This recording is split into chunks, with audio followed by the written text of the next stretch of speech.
নতুন রিক্রুট, যে মাত্র সেনাবাহিনীতে ভর্তি হয়েছে, খাবারগুলো স্যাঁতস্যাঁতে বাক্সে ঢেলে দিল, কারণ সে সামরিক শিবিরের খাবারের সাথে অভ্যস্ত ছিল না। এই মুহূর্তে একটি হাত বাক্সের মধ্যে পৌঁছালো এবং একটি স্টিমর বান তুলল। অপ্রত্যাশিতভাবে প্রশিক্ষক এই দৃশ্যটি দেখেছিলেন। তিনি জোরে জিজ্ঞাসা করলেন, কে এটি ফেলে দিয়েছে? খাবার নষ্ট করা 1970-এর দশকে একটি গুরুতর অপরাধ ছিল, যখন খাবারের অভাব ছিল। কেউ এই আচরণটি স্বীকার না করলে প্রশিক্ষক সব নতুন রিক্রুটকে প্রশিক্ষণ ময়দানে ডাকলেন। তবে দীর্ঘ সময় জিজ্ঞাসাবাদ করার পর কেউ ভুল স্বীকার করতে এগিয়ে আসেনি।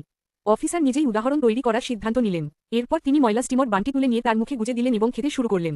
নতুন রিক্রুটরা এক প্যাচও বলার সাহস করল না। কিছুক্ষণ পর এই নতুন রিক্রুট তার বিবেকের কাছে আর থাকতে পারল না।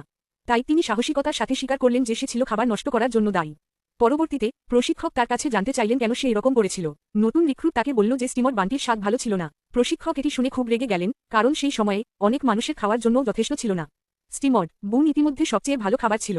নতুন নিয়োগপ্রাপ্ত ব্যক্তি তৎক্ষণাৎ অত্যন্ত অপরাধবোধ অনুভব করল, তাই সে চোখে জল নিয়ে ভাপা বুনটি তুলে নিল এবং খেতে শুরু করল।